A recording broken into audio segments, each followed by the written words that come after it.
Oh, there we go. Here we go. I think I got it. Are we in business? Okay, see you. I think the people can hear us. Hey, there we go. Welcome into Oilers Nation Everyday, live from the Sports Closet studio. And we are streaming live on the Oilers Nation YouTube, where JT is in and says, disappointing, but we'll win the cup next season. The Oilers eliminated in 6 games. Apologies for the technical difficulties to start the show, as I got to give credit to the comment. As Buster says, just like the Oilers defense, we showed up but didn't do anything. Sean Bell around for our friends at Star Mechanical. Sean, that's just, man, the amount of times you've come in to do this show to break down an Oilers playoff game, and we have to sit there and go, they didn't show up. It was, in that sense, it was a fitting end of this season. Yeah, it was stuff that has plagued the Oilers all year that ultimately was the demise of the Oilers. The D zone, like 3 goals for sure, are all D zone related. And once again, second periods, like, just absolutely killed him. And it's super frustrating. So I now know what it feels like to be a fan, because I'm like, I was actually invested for the first time in a long time. And man, I feel terrible. Terrible. It's an emotional roller coaster. It sucks. And, you hope that they have a good reflective off season and, truly understand what it takes to get to the next level. Right? Because I don't necessarily think that they truly understood what it was to win a cup. And it reminds me a lot of the situation with Colorado, where they had failure after failure after failure. Then all of a sudden you had McKinnon sit in front of everybody and he's like, I haven't won anything in 9 years. And it kind of very similar to that. Yeah, I think that's a good point. I mean, for a lot of Oilers fans, I think the reason there was so much optimism this year is because, one, the West looked wide open, right? You had Colorado get knocked off. A bunch of other teams just had bad years. It didn't seem like there were a lot of clear-cut contenders. The other side of it is you talk about those tough lessons you got to learn in the playoffs. A lot of people thought getting bounced by the eventual Cup champions last year in round 3, swept by them, would have been like the, whoa, boy, we need to find another gear moment for this team. But it wasn't, Liam. And you think back to last year and that run, even the games they lost, they were like largely competitive in them, right? Mm-hmm. And then you look at the games against Vegas here, and it was just these moments where they shot themselves in the foot. I keep coming back to it, but in the last 2 games here, you had a lead after the first 20. And then it's just the pedal went right off the gas. The pedal didn't go off the gas. You left the damn thing running, walked out, and just stared at it. Like, there was just nothing. The fact that they could go so flat and didn't have anyone or any sort of a will to turn that game back in their favor. It's stunning to see how they folded. Yeah, it was just kind of the same errors over and over again, right? Like you said, that kept plaguing this team, and it was, you'd think after a certain amount of time you'd figure that out, right? But yeah, it's very disappointing, and it's the hope that kills you, and is 100% correct in this situation, because this organization and as fans, we have gone through significantly worse times than getting bounced in the second round. But man, this does not feel good, because the expectations are so high for this team. Like, we all thought they were going to win the Stanley Cup this year, or at least get close.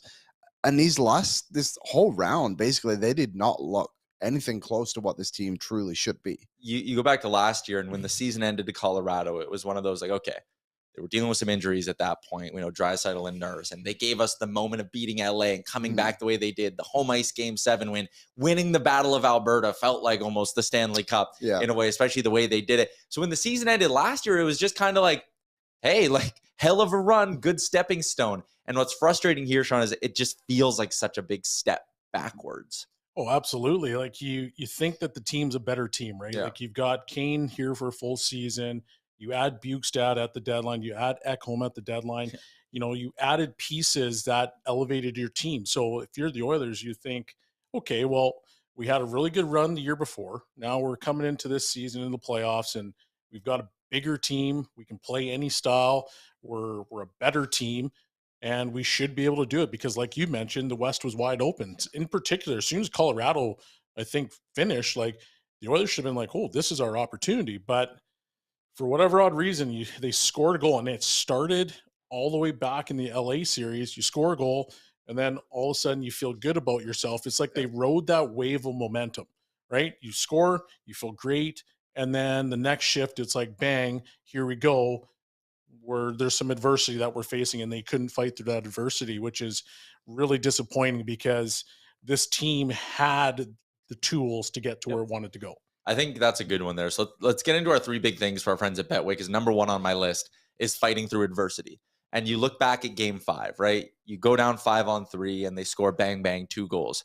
Nothing in there of, okay, let's go have a tone setting shift and you know, run the Golden Knights a couple times, get some pucks on net, start turning this back in our, no, they folded. And some calls didn't go their way. They folded. You think of game 3, the high stick on Yamo, folded. Last night, score a couple of goals, things aren't going your way. And it was just kind of like they have this mindset of, oh, we'll get through this period. Instead of like, no, let's try to actively turn the tide back in our favor. And again, last night, there were non-calls. A lot of them in the first, the Ekholm 1 and 3rd, but no ability for this team to just like put that behind them and move forward. I even go to the Pietrangelo thing a little bit, and it was hilarious in the moment to watch Bukestad and Draisaitl do their little stick thing. But then you look back at it in hindsight and you go, what were you worried about in this hockey game? Were you worried about getting in Pietrangelo's face, or were you worried about trying to win? Because for big number 29, I think it might have been more of the second one there. So the lack of ability to fight through adversity, again, after you went on a run last year and you should have learned some of these lessons. Liam, that's really disappointing that this team, and I don't know if it's a leadership thing, if it's just, I'm at a loss for words with it, but they couldn't fight through that stuff. Yeah, it's true, isn't it? And there was just, like you said, so many moments where it's like, why aren't you showing up in this game? And like the games in this series where the Oilers really performed, I thought were the ones where they were physically engaged and trying to bully Vegas around a lot more.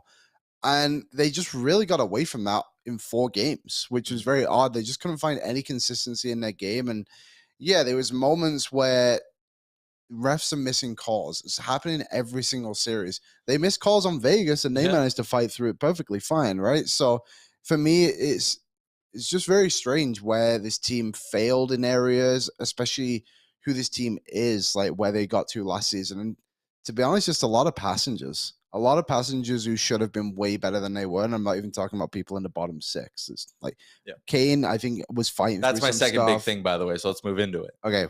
You go on. No, go. Okay. Like I was just saying, like Kane, Kane, I know he looked banged up, like he didn't take morning skates very often, but like he showed moments in this playoffs where he could be engaged in it, and then showed other moments where he's like, I don't think he really gave a shit if he was playing hockey or not, to be honest. And like, you know, the funny part of that whole situation is like, you think about the Oilers and how they really play. Like, who are the Oilers?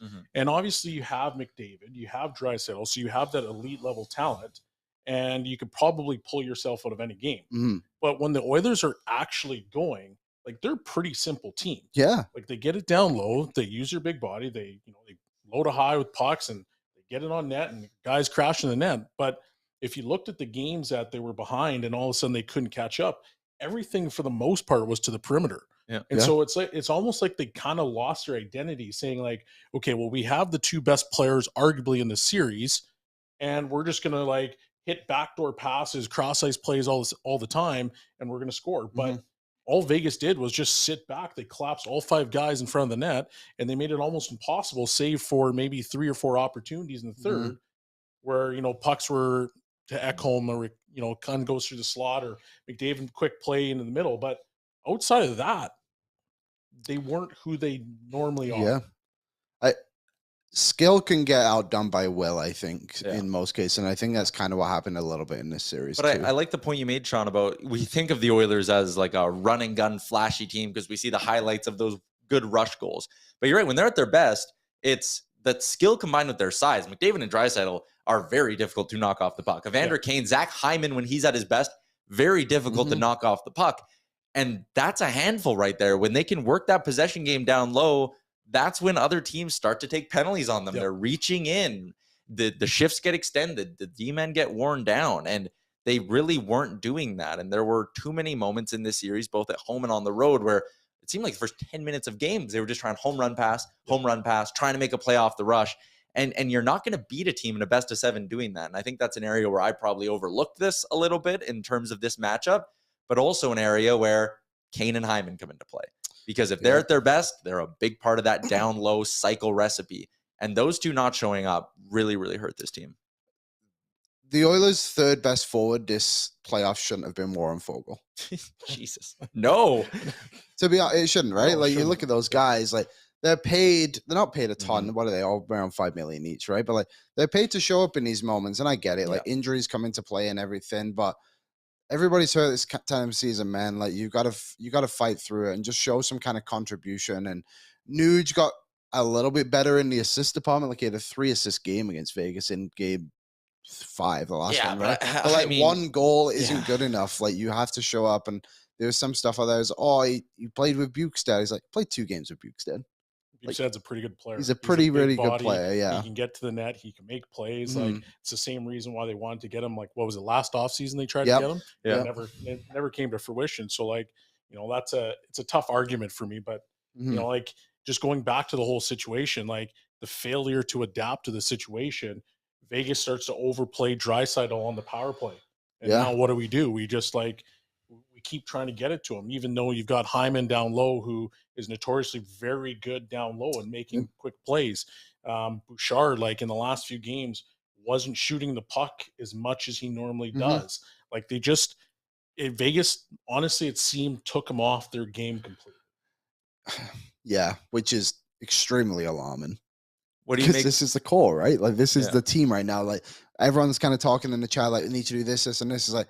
There's only a few moves that can really make this summer. They have what, $6 million in cap space next year? It's 8 right now, and it'll depend how much the cap ends up going up. And we'll have Frank Servalli on in about 15 minutes here to discuss that a little bit more. There's some people in the chat, though. I'm interested for your take before I get to my third big thing. But people saying Woodcroft got out-coached in this one. I thought in round 1, he was actually a big reason they won. Those adjustments he made to go against the 1-3-1 of LA, everything worked well. Did he get out-coached against Vegas, or was that just more of a product of the players on the ice, not the strategy or approach from the coaches? I would say it's a bit of both. Like I thought that in particular in game 6, I think he overthought himself. Like he thought about how do I make this adjustment and that adjustment, and how can I get these guys together way too much instead of saying, hey, these are our horses.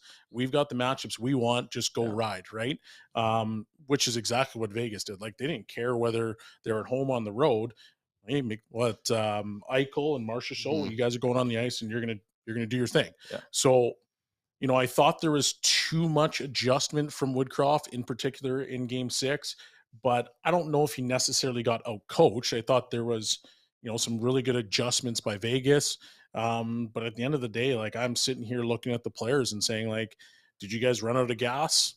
Were you, what was the issue and why you couldn't, impose your will in that series? Yeah, I agree. Like it is kind of a bit of both, and I think eventually it does come down to the players going out on the ice and performing. Like you said, like the others do play a relatively simple style, and the amount of guys that didn't show up, and a lot of people are saying like Woodcroft is inexperienced, which I think is absolute trash. He's been around for so long. He's been on an NHL bench for over a decade. Literally a Stanley Cup winner. So it's just when you get in the playoffs, like I'm sorry, but as a coach, you want to take a step back and you want to sit there and say, there's not much more I can teach you. I'll give you the adjustments that you want, but this is your time. Players go do it. Yeah. And some players rise to the occasion, other players don't. I mean, look at Florida, for example. That's a perfect example. Okay. So you weren't healthy all year. You struggled to get into the playoffs. Now you're in the playoffs and you're like, oh, Florida might actually win this thing right now based on the way they're playing.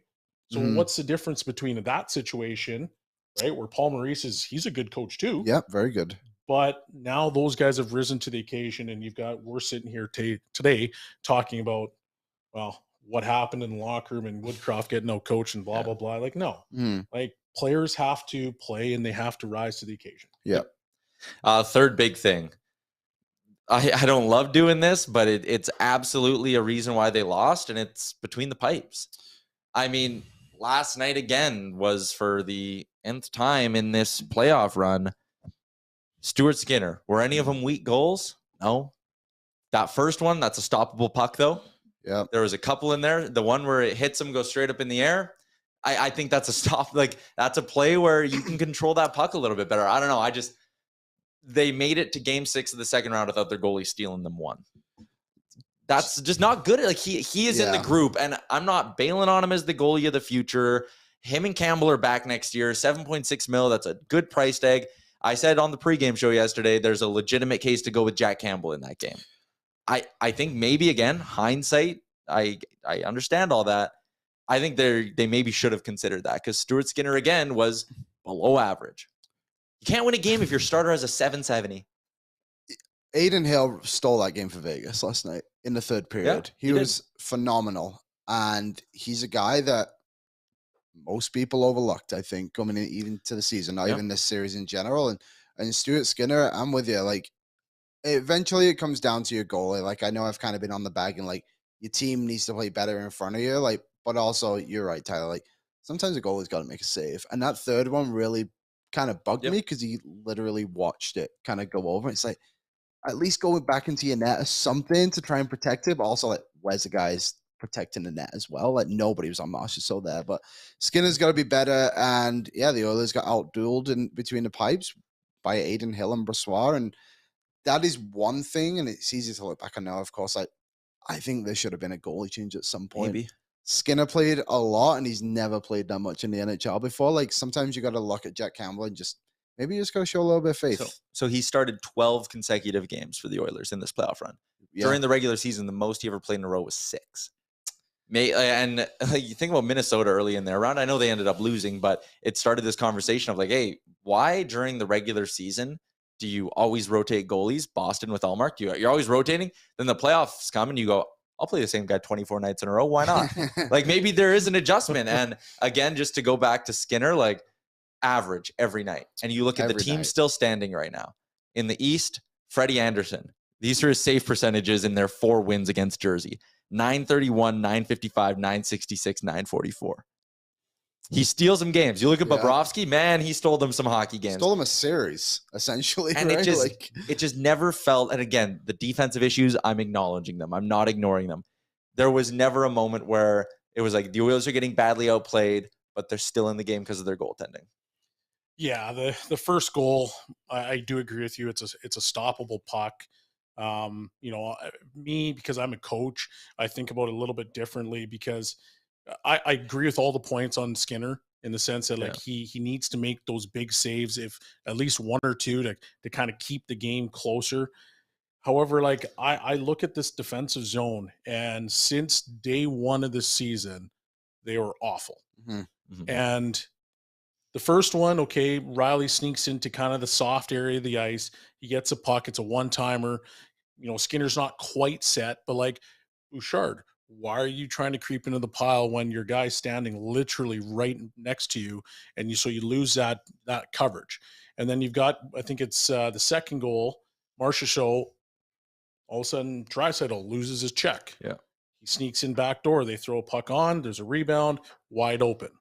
Third one, 3 guys collapse to the same guy instead of just taking a peek over the shoulder, and there's 2 guys standing wide open in front of the net. Now, once again, I fully agree with the fact that the puck, he saves it, goes up, it comes behind him. But like, guys, what are we doing on the defensive end? Like, I almost want to say, like, you mentioned that Aiden Hill won the game for Vegas, but like, is it that, or is it the fact that the Oilers were just like garbage in the D zone and that actually lost in the game? Like, they lost the game themselves. Yeah, and I think that's kind of the identity of this whole series for the Oilers. Is I think the Oilers lost this series on their own, not being outplayed by Vegas by 6 games.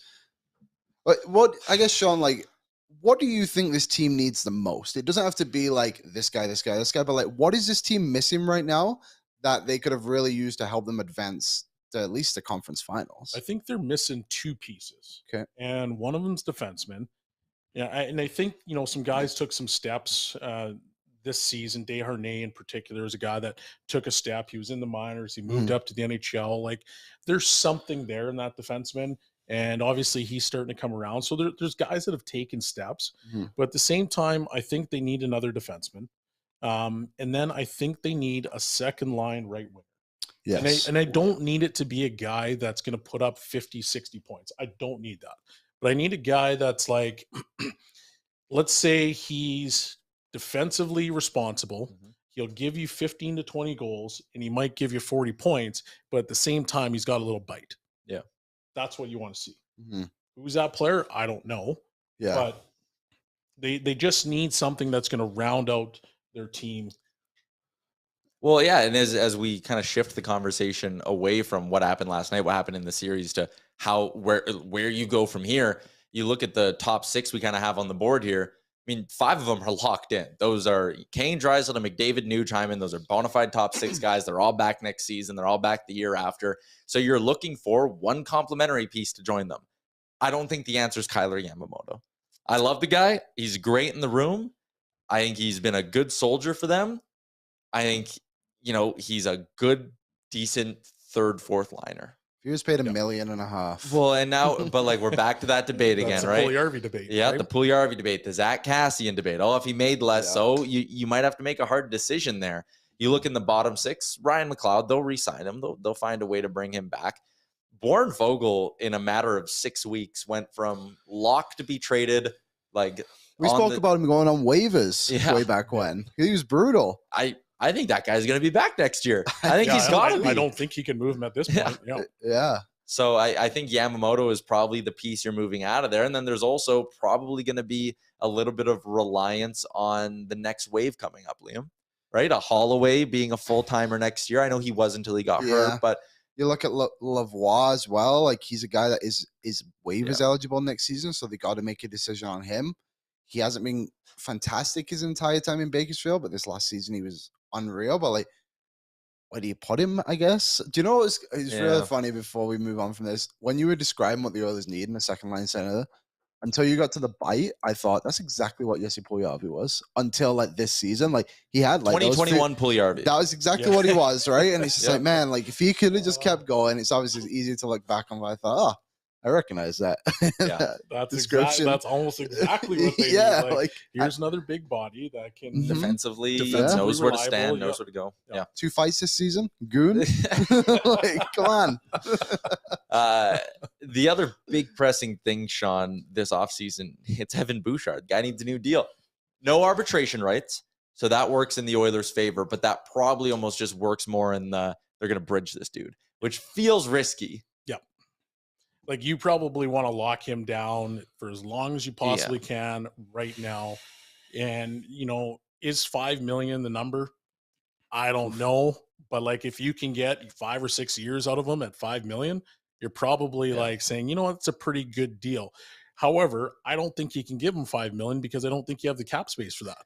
Not if you want to bring everybody back that you want to, which is, McLeod. Do you want to bring back Janmark?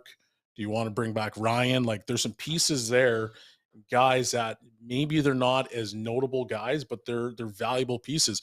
Ryan, to me, is a really smart player. He's good on the kill. How do you get rid of a guy like that? I think he's so valuable too. Yeah, I think he's so versatile. Back. And he like contributes very well offensively, consistently too. Like, it's kind of weird. Like, for a guy that plays maybe 10, 12 minutes a night, you notice him when he's not in the lineup. And like, we talked about Fogle, right? And that's a guy who, he'll get you 12 to 15 goals, but there's 6 of them coming in one 12-game stretch. Then it's 40 games of nothing. And then there's another 8 of them coming in the final 20. Derek Ryan will get you almost the same production, but he'll do it like once every 5 games. Boom, there's your Derek Ryan goal. There's your Derek Ryan goal. Like, he is the model of consistency in that bottom 6. Just quickly on Bouchard, one comparable maybe, and we're going to, again, talk to Frank about this. Noah Dobson out on Long Island. Got a 3-year deal, $4 million AAV. I don't think he had ARB rights when he signed that either. Maybe that's a spot. You'd probably have to go a little more because, again, as the league goes on, cap's going to creep up. Contracts get more expensive. So, like, 3 years by 4.5 for Bouchard. Is that what you want to lock him in for, or do you want to lock him in for a little bit longer? I don't know if he wants that. Well, he probably doesn't want that. Like, for him, that's a terrible decision. But, like, if you're the Oilers, okay, well, Draisaitl, McDavid, their contracts are done in 3 and 4 years. You probably are going to have money to sign him at that point. And so, can you commit Bouchard to 5 years now and then hopefully have a little bit of money left over to be able to do that? But it's an interesting offseason for sure. You almost have to bridge Bouchard for sure. Yep. I think so. And again, that's a guy who he should be looking at the last 2 months of his season here and going, oh yeah, in 3 years when I'm 27 and I'm going to hit unrestricted free agency, the first year I'm eligible, cap could be up 10, 12 mil by that point. that's a guy who's probably just going to be licking his chops, looking to cash in on a Darnell Nurse style deal, right? So we'll see. It's going to be a really interesting offseason here in Edmonton, and it might not be Ken Holland calling the shots, which is interesting. Frank Seravalli is going to join us in a bit with a report that Steve Staios could very well be the next GM of the Edmonton Oilers. So, I mean, maybe that's even a good thing for this team, just to get a fresh set of eyes and a fresh perspective on this group to try, again, we're look across the country to Toronto. They're talking about wholesale changes, major pieces going out of the lineup. The Oilers, Sean, should be able to build some amount of momentum next year because it should be the same core coming back. I agree. Like, I think they're close. And I know that, you know, Oiler fans, now being an Oiler fan, wants to set this place on fire. But honestly, I don't think you need to set it on fire. I think you need to find the guys that, you know, can contribute, are valuable to your team, and you bring those guys back, and then you add little pieces like Holloway coming in, you know, a little bit of youth, more speed. He's got some size. He could actually be a good fit for the second line potentially. Bukestad, you want him back because of his size and the ability to play on the PK. And, you know, is there a forward somewhere out there with the initial CB that you could possibly bring in? Hey, I mean, that look it up yourselves, people. Yeah, connect the dots. We'll that is a name we will probably be hearing a lot of over the next little bit. Sean, it was a pleasure having you on the show, man. We're gonna definitely keep this rolling next year. Absolutely. Perfect. Thanks for dropping in. Take care. There you go. Sean Bell for our friends at Star Mechanical. We'll step aside quickly, and then Frank Servalli right around the corner.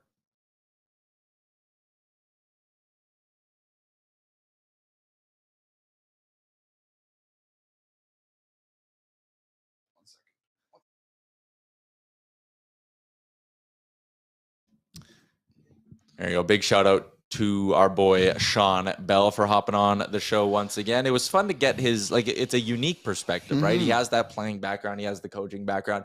He made us smarter during this playoff run. He did. I do see the game slightly differently now that I had someone intelligent tell me about it. Yes. Speaking of intelligent guests, we are keeping it rolling. It's a post-mortem day here on Oilersnation Everyday, live from the Sports Closet studio. And our pal Frank Seravalli is by. Frank, as you can imagine, it's a pretty disappointed YouTube chat today. Yeah, and I get it. Look, this is the team I picked to win the Stanley Cup. I thought they were locked and loaded. I thought, you know, even in the last few minutes of the game and as the third period was wearing on yesterday, you're like, when is Connor McDavid going to put on his cape and sort of will this team back in? And it's even kind of hard to believe that they just weren't able to get a little bit more accomplished the way Game 6 played out. Yeah, it's disappointing, man. Like, I feel like a broken record just looking back on all these losses and going, you killed yourself. Two back-to-back second periods where you just implode, and there was no one on that roster who showed any sort of want or will to turn the tide of that game. It just felt like as soon as this Oilers team hit any sort of adversity, they caved. And that's majorly concerning to me. Yeah, I think you're a little bit harsh, and I understand why you react that way. Honestly, like, you win as a team, you lose as a team, as Jay Woodcroft said after the game.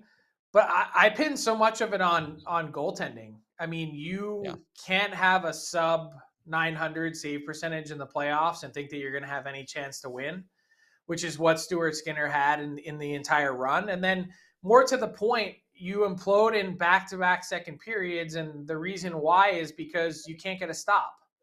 You know, you need something from someone to stave off the bleeding. And when you have a save percentage that starts with a 7 in the last two games, like, you got no prayer. I don't care who's in net, what's on the nameplate.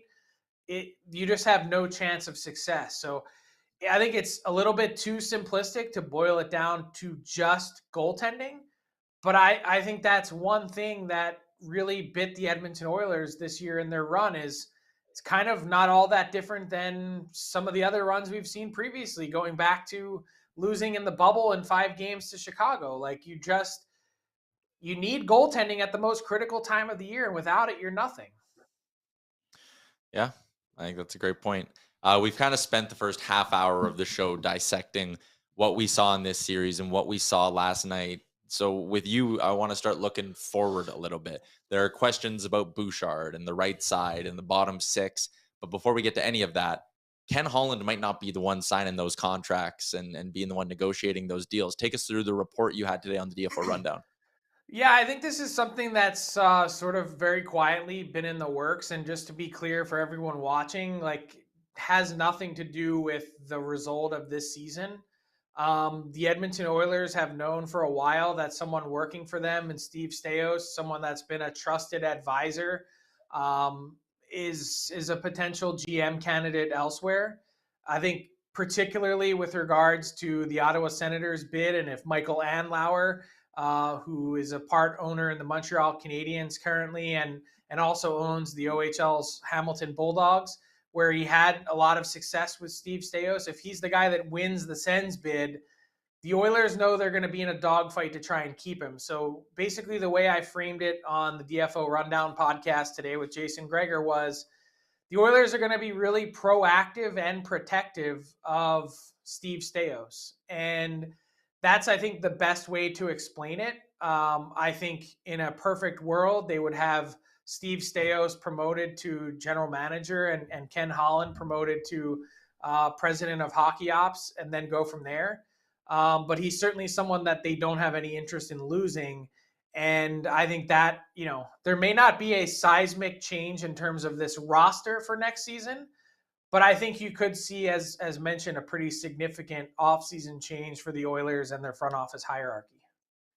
So if I'm kind of just reading between the lines a little bit and trying to connect things, like the likelihood of Ken Holland signing another contract to be GM of the Oilers, because he only has the 1 year left, probably pretty slim, right? So it's just a matter of, this is kind of the contingency plan, right? Like the natural flow of putting someone else in that seat.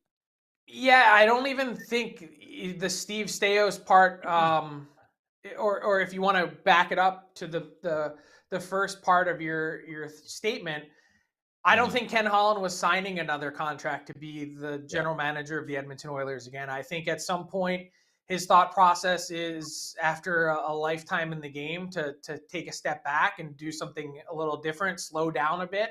I don't think retire was quite in his vocabulary, but I think that's sort of been the thought process. And if you also arrive at this exact juncture where you then need to replace him, and you have someone in-house that you really like, you don't let that person get away. And so it would be Steve Staios with a healthy dose of Brad Holland as assistant GM, along with a lot of continued advice from Paul Coffey, who plays such a significant role in this front office that no one really knows about. That's sort of the path and thought process, I think, from behind the scenes for the Oilers. An interesting trio there. I know a lot of people are big fans of Brad Holland. He's a guy who, kind of values analytics and things like that. So if it was a matter of him and Staios having a bit of a larger voice and a larger say in things, is it fair to say it could be an Oilers team that's maybe starting to be built in more of like an analytical direction, Frank? Yeah, I don't know if that's totally fair, because I think the other part of it is that they've been getting some of that input already. Like Brad Holland has had a hand in a lot of the moves that have been made to this point, and certainly an opinion and viewpoint. And not only that, but when you think about how the Oilers are built in general, like I said, I don't see a ton changing. You're going to have some periphery moves. You're going to have some roster depth pieces. But for the most part, outside of potentially moving on from Kyler Yamamoto or a Warren Fogle or whatever it is to try and create a little bit more cap flexibility, I don't see anything crazy coming in terms of how this team is put together. So will you see anything in the short term? Probably not. But I think one of the keys to, this sort of idea that analytics is a different way of thinking is, I think you just try and pile up as many little wins as possible on the margins to try and improve your team, whether it's a percentage point here or there. That I think ultimately, when you stack 8, 10, 12 of those little wins upon each other together, that's really when you start to see a little bit of a difference. And so, again, a lot to be determined. I don't think any of this is preordained by any stretch of the imagination, but certainly something that has been percolating behind the scenes for a while. So if that's maybe the first order of business, something else that's going to be need to get taken care of I would assume early in the offseason, is a new contract for Evan Bouchard. In your opinion, do you think it's going to be a bridge deal no matter what, or is there an outside chance they find something long-term here with Bouch? Well, it's funny that you said early in the summer, because I think in a perfect world, the Oilers wanted to get something done a while ago. And I don't know how quickly this is going to come together, because part of this becomes a leverage issue. Bouchard is in this spot where, because of the way his contract broke in terms of the slides and the experience that he's gained in the league at this point in time, he doesn't have any arbitration rights, which is really where you start to gain some leverage. The only thing he can really kind of dangle over the Oilers is this idea that he could be subject to an offer sheet, which of course he could. And we've seen some in recent years where that is the case. I think it's a rather long shot, but if you're someone that wants to put a wrinkle into the Oilers and how they do business, maybe that's a player that you end up targeting. You see how critical and important he was to their blue line. I'm not, certainly saying anything like that is likely, but the point is, if you're looking for a leverage point in Bouchard's camp to try and avoid a bridge deal, perhaps that's one path you go down. That's what the Oilers want to do. They'd like to get him on a 2-year bridge deal, somewhere in the neighborhood of $4 million, like somewhere in that range, 3.5. Will they be successful in doing that? Is that something that he's interested in doing? Again, there's a lot of pieces to that puzzle to put together, and I just think, maybe even if you have to bite the bullet in the short term, that paying a little bit more now might save you a little more headache later. But you can make the argument any which way you want, guys, because the truth is the Oilers don't really have a lot of space to go around, and we'll see what they can create by the guys that they move off, and also by what the cap goes up by this summer.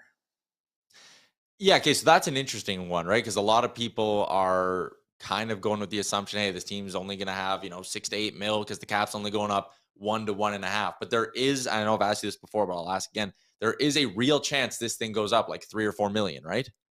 Yeah, 100%. And I think it's, in fact, the most likely avenue, given where we are with revenues, given where we are with the amount of money that's been paid back, probably 95 or 97% of the debt that was owed from players to owners. And I just think there's no stakeholder that's involved in this process wants to see the cap frozen for another year. Yeah. The only real winner in that is really no one, because at the end of the day, once that debt is paid off, the players still get a 50-50 split. So let's say the cap is artificially low for another year, and that debt is paid off sooner, and you have revenue that essentially flows over what those expectations are. The owners then have to write a check back to the players at the end of next season. So it becomes a who's paying who type scenario. Should the players just be getting more from the start? Should teams have more flexibility from the start? There's a lot of things to consider. And I still think at this point in time, as we've yet to get any sort of substantive negotiations yet, that seems to be the most likely path. Got anything on your brain, Liam? I got a lot on my brain, Tyler. I'll ask you one question, Frank. Nick Bukestad, I think, came to this team at the deadline and was pretty impactful. They tried to play him in the top 6 in the playoffs too. Do you think there's a guy that could come back next season? I guess for how much too? Yeah, I don't know. Obviously, the Oilers really liked his size. I think he's someone that kind of seemed like when he first got there, he hit the ground running. And then I think is it probably fair to say there was a little bit of a lull in his game between? Yeah. And then sort of kind of picked it right back up at the end a little bit. The last maybe 4 or 5 games, you were like, even in this round, you're like, oh, he's definitely more noticeable. So, is it possible? Of course. Is he looking for a raise? And what did he think of the fit? I think that's important to consider as well, because you could make the argument with a guy that has scored 17 goals this year, didn't have much to show for it by way of assists, that he's probably in line for a bit of a raise, and probably not one that the Oilers are going to be interested in handing out.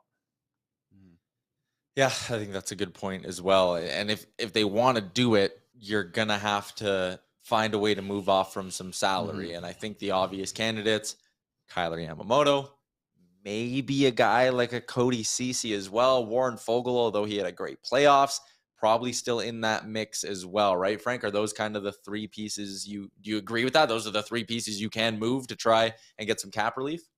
Yeah, I think you've nailed it. Those are the three pieces that I think they'd consider, certainly trying to move. What's the interest level going to be like?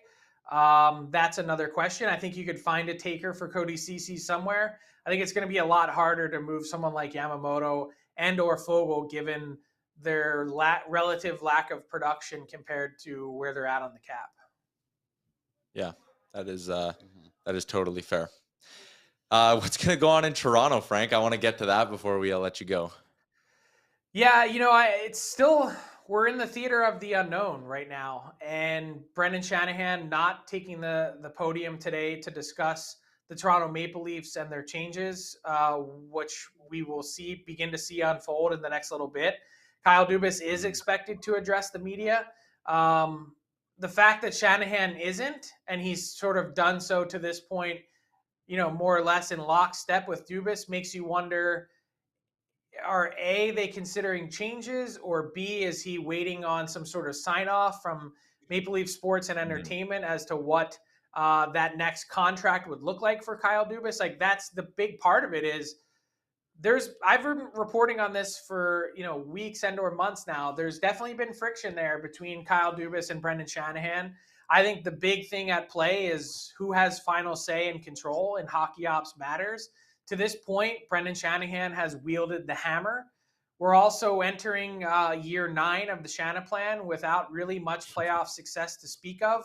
They're 11 wins short of the Stanley Cup. And, it's interesting. The Oilers and the Leafs go out in the same round of the playoffs. The Oilers manage one more win in the postseason.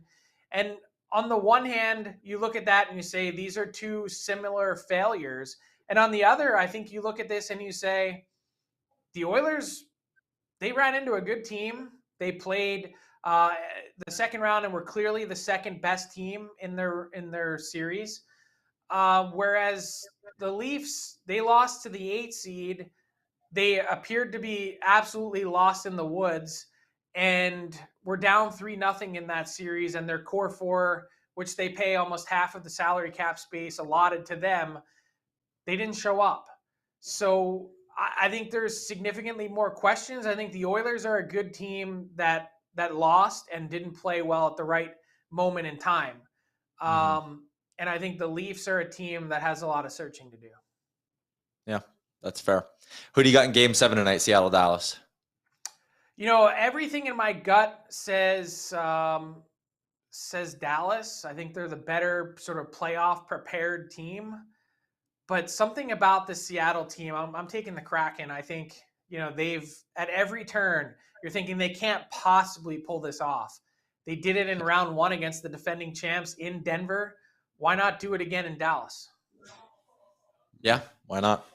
All right, Frank, well, we'll be chatting a lot over the next, we got 37 shows remaining, but who's counting? We'll be chatting with you on a few of them here. Thanks for hopping on. Hang in there, guys.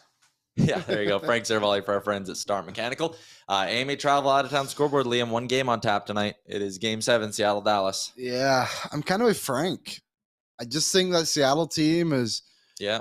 They remind me of, obviously, the opposite plus comparison. 190 on Betway, too. Oh, man. Make all my money back from last night. Yeah, the obvious comparison is like what Vegas were able to do in their first year of expansion, but it's just like eventually it gets to a point where a team is having so much success, you have to start believing they can win these big games, and they've been there before in the last series against the Stanley Cup champions. So I'm putting all my marbles on the Seattle Kraken. Yep, 100%.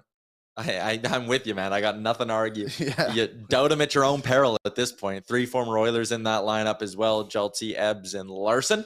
Yep. So the boys.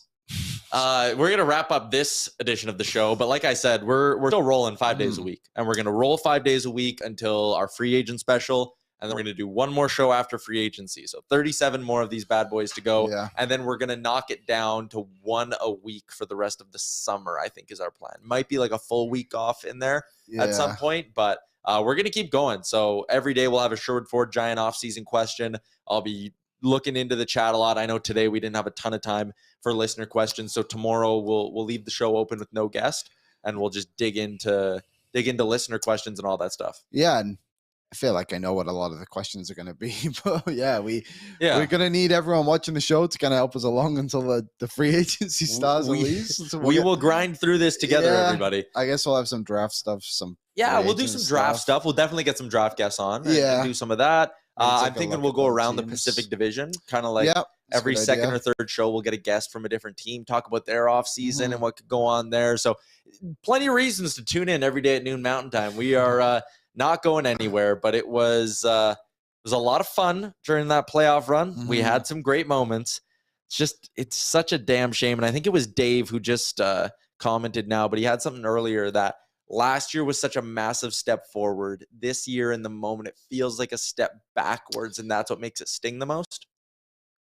Yeah, I think that's very fair. Like, I remember after the Oilers got swept by Colorado last season in the overtime, I remember because Zach Cassian was the one who scored the last goal of the season last year for the Oilers. And just when the overtime happened, I didn't not care, but it was just like, all right. You were at peace with them being eliminated. Yeah, but I didn't get that last night. But last night, being at the game and just knowing that it was like 1 year ago that we were all there for Game 7 and the highs of that moment. And the game just started off so well. And then I think producer Aaron said it right before the show. It was like, it's a bit of a slow burn. It was. Like, man, and now you look at it and you're thinking like, well, which way do you go with this team? I think this team massively performed, and I truly believe in guys like Skinner and even Desharnais and like Kane, Hyman, Nuge, but like there is spots in this lineup that need to be improved till next season, and we will find the answer, Tyler. We will dig deep. We will do our own internal audit of this franchise over the next 37 shows. Yes. That's our promise to you.